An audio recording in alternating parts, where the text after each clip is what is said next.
So when Franklin contacted me and just said, hey, let's get together, and he wanted to come and be a part of this, and I said, this is one of the things I want to do is to have an honest conversation just about what's happening. And so if you've been around this place, we've talked about how we want Trinity to reflect our community. We want it to be diverse. We want this to be a place that all people can come and feel like they belong and are welcomed. And so we have a long way to go. But Franklin, if you could, and just, again, I'm not looking as an expert, but just as a friend, what suggestions would you make to both white and black as we attempt to become a diverse church? How do we do that? How would you encourage us? What suggestions would you make to us making that happen? I think you really made a strong point earlier. Like, every church is diverse. Even sometimes we look at the race and we're like, we're not diverse. We're racially, we're homogenous. Yeah. But as Pastor Kyle was sharing earlier, which is so prevalent, most churches are diverse economically, academically, and those add different layers, right? But the racial tension that can come up a lot of times within our congregations is caused by not having enough conversations. It's caused about not just having events like this, but getting to know your brother and sister in Christ outside of the four church walls. Inviting them over for dinner, getting to know their kids, their likes, their dislikes. And one thing that Tony Evans, a pastor in Dallas, says in a certain sermon, that just because you're having, you invite this African American family or this white family to your house, doesn't mean you all have to be friends. You may not like that person. And that's fine. You may have nothing in common, and sometimes you try to force things. But there are people within this congregation that are like-minded. So, like, I went to a Bible college, right? And I find myself connecting with those that are in ministry, that are in Bible college. We have a lot in common. There's some Bible college humor that's across the board, right? I love sports. So I noticed when I was talking about the Cardinals, a lot of eyes lit up in here. So I could probably get with some of you guys and we watch a game and talk about the 80s and the 70s and baseball stats. There's a connection. But if you're a non-baseball guy, you're not in ministry or Bible college or whatever, then me and you may not connect, right?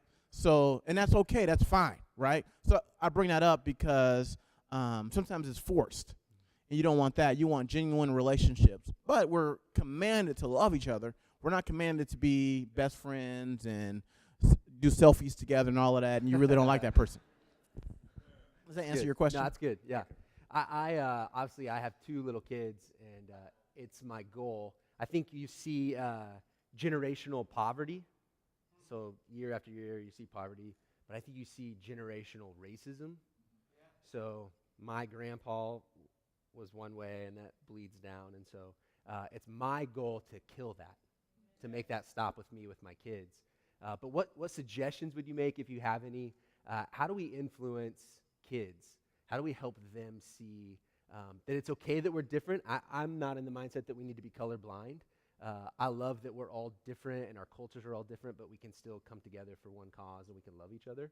So any suggestions on how we impact elementary age kids, teenagers to begin to see each other and love one another in the midst of all this kind of racism that takes place in our culture? I think what you guys do annually, what you did a couple years ago in Chicago, is huge, going on a mission trip. Because when you sleep together, you hang out, you eat together, you get to know the real person, right? So if you ever did a men's retreat and you get to kind of go to the shower with guys you don't know, it's like, okay, there's a bonding thing that happens there that is unexplainable. So I share that because I look at relationships I had in the dorms in undergrad. And I played basketball at Moody Bible Institute, and the road trips and that. Those relationships are still there 20 plus years later, right? So for our kids, what parents are very intentional about putting their kids in ethnically diverse cultures, because we're in a global world now, right? The world is moving to our cities, right? So to homogenize your kids and shelter them is a hindrance to what God is doing within our cities globally. So I would encourage like that, get to know the kids. And then another thing, quick kind of funny story. My first year at Moody, this white sister from Topeka, Kansas. Anybody here from Topeka, Kansas? Kansas, got some Kansas people, right? That's their own. They have their own little world in Topeka, Kansas. But our brother and sister Flora went on this retreat, and we're going, and we're supposed to get to know one thing about every person. And this sister from Topeka, Kansas, walks up to me, and she was like, "I love you so much, Franklin."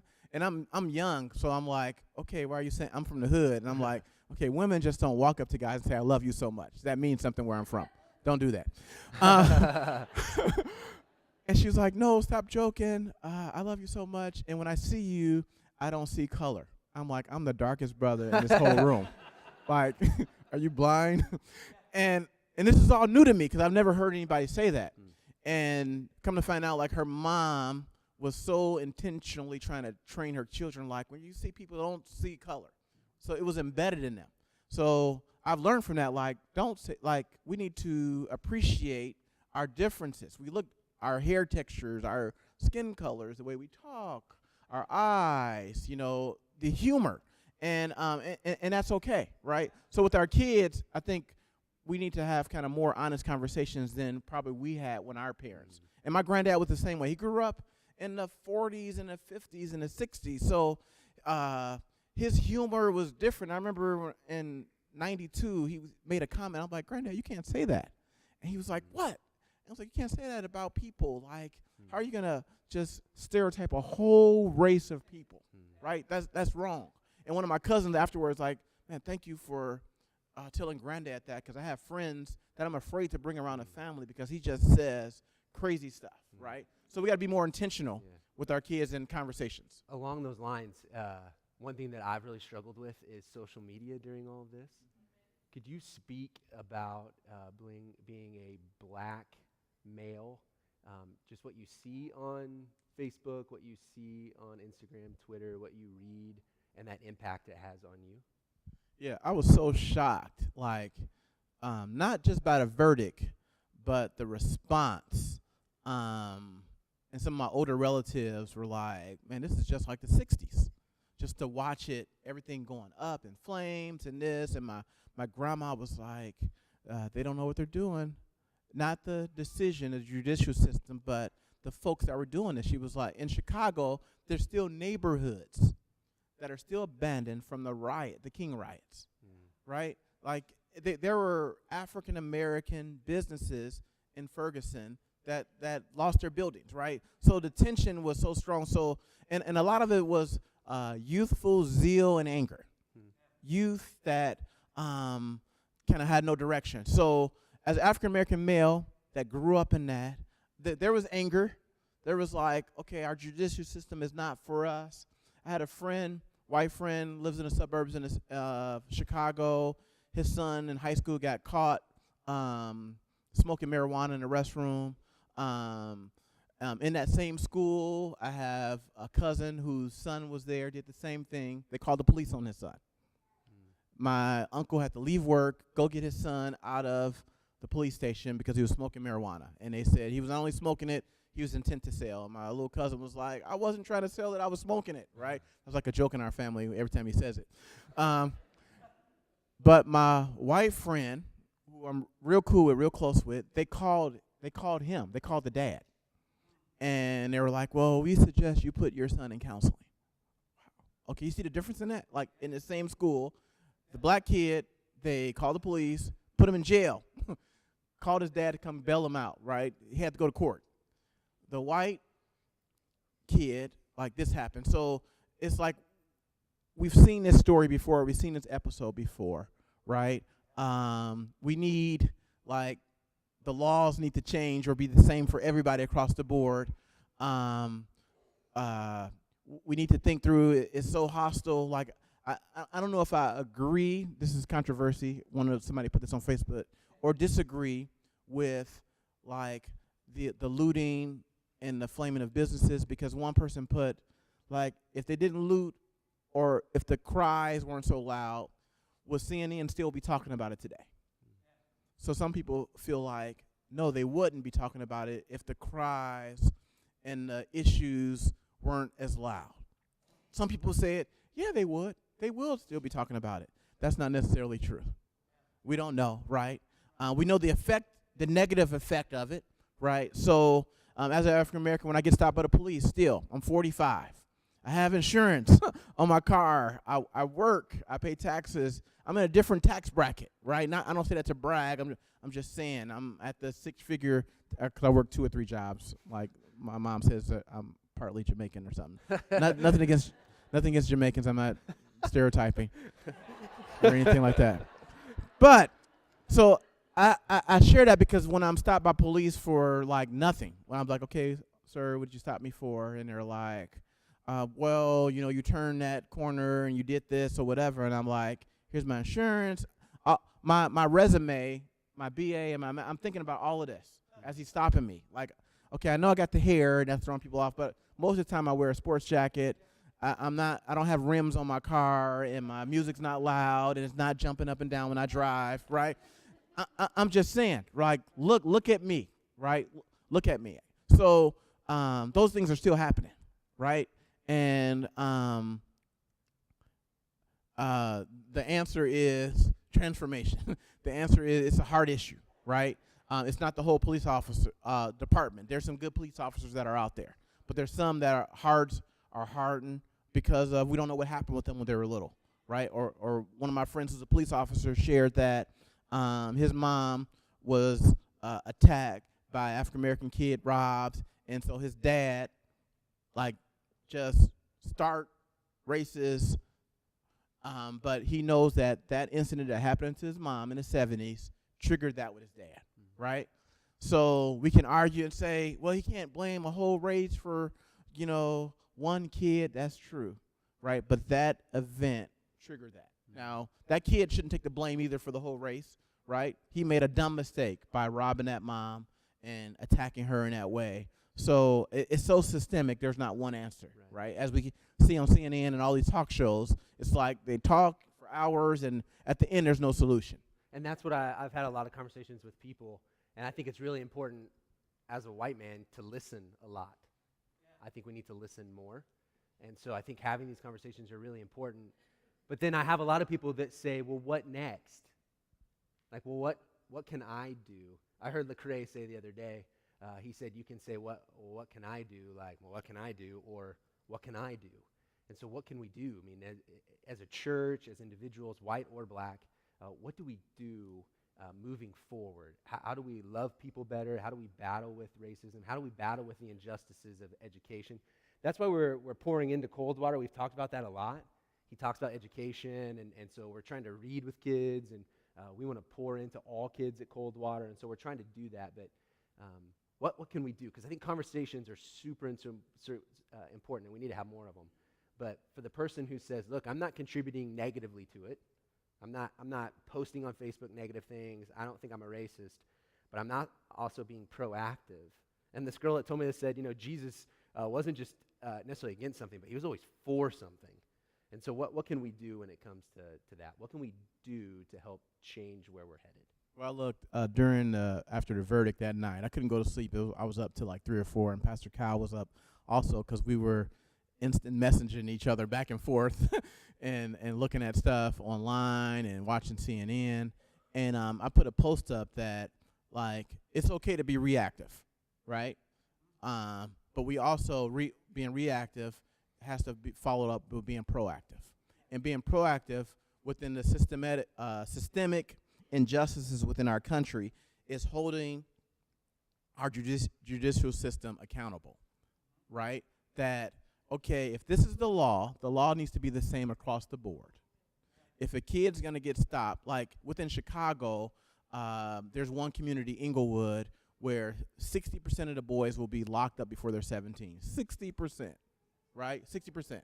Most of them are locked up, 80% of them are locked up for non-violent, non-intent to sell crimes, right? So a kid will get stopped on the street for smoking marijuana, and they will lock them up. They'll sweep the whole block, right? No gun on them, anything like that. So if the law is to lock a kid up for smoking marijuana, lock all the kids up for smoking marijuana.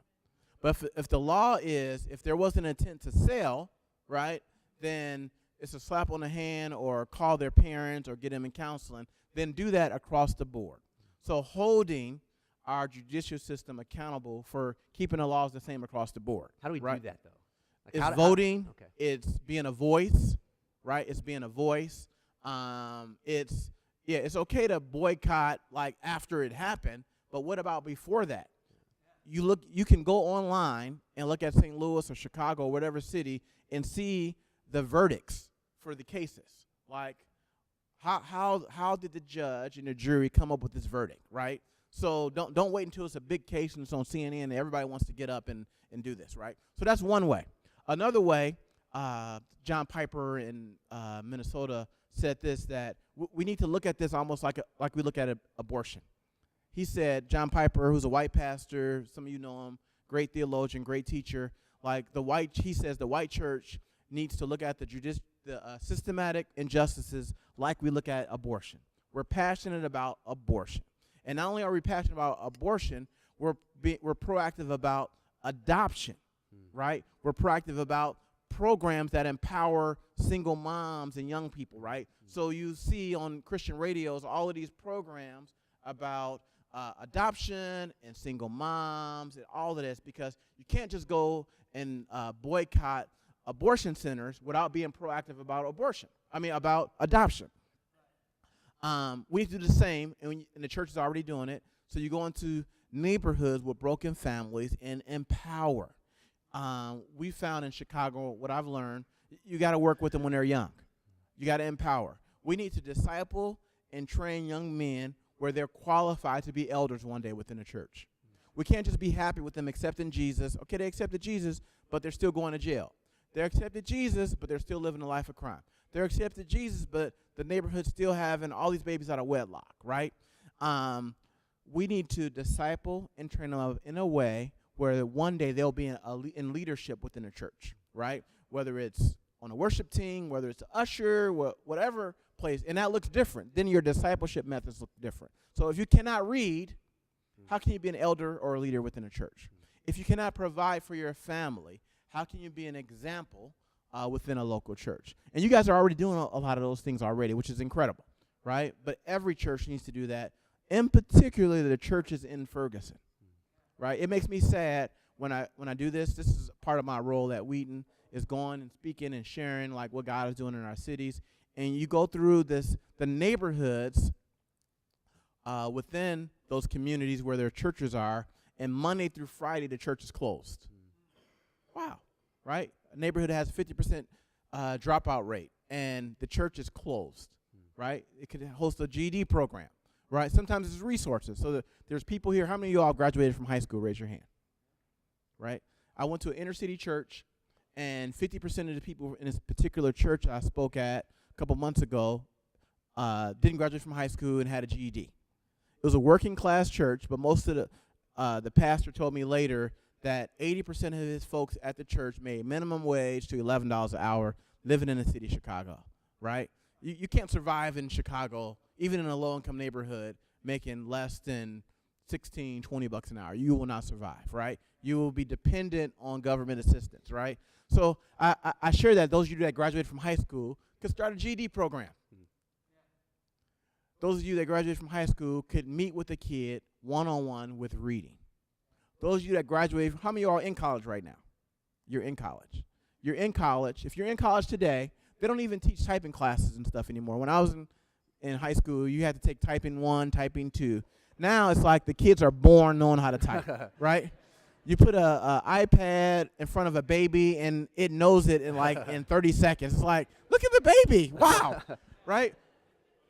You can work with single moms. A lot of single moms today are having a hard time finding jobs because even McDonald's, you have to know how to work on a computer. You have to know how to work an iPad, right? Just basics. You could teach a class, Computers 101. So those are some empowering things, being proactive, that you can do. Last thing is, 2 weeks ago, a group of Wheaton students, we went to a juvenile prison within the city. We played basketball, hung out with the kids. When we were leaving, one of the guys grabbed me and was like, "When are you all coming back?" And I was like, "I think they come back once a month in January." And then he's like, "Okay, well, I'm here till June. I'll be looking forward to you in January when you come back." And he looked me dead in the eye. He wasn't blinking. I'm like, "Okay, I'm gonna try my best to come back." I thought about that. These kids are looking for attention, not just for women, men. Men. It was 11 guys that went, 3 black guys, 8 plus 3 is 11, right? Yeah. Went to Bible college. We didn't take any math classes. 8 white guys, and they treated us all the same because we were men, and they were hungry for male leadership. That's good. Wow. So once a month, not watching college football or basketball, and going to a juvenile detention center or a prison to hang out with some guys will change a guy's life. Being proactive.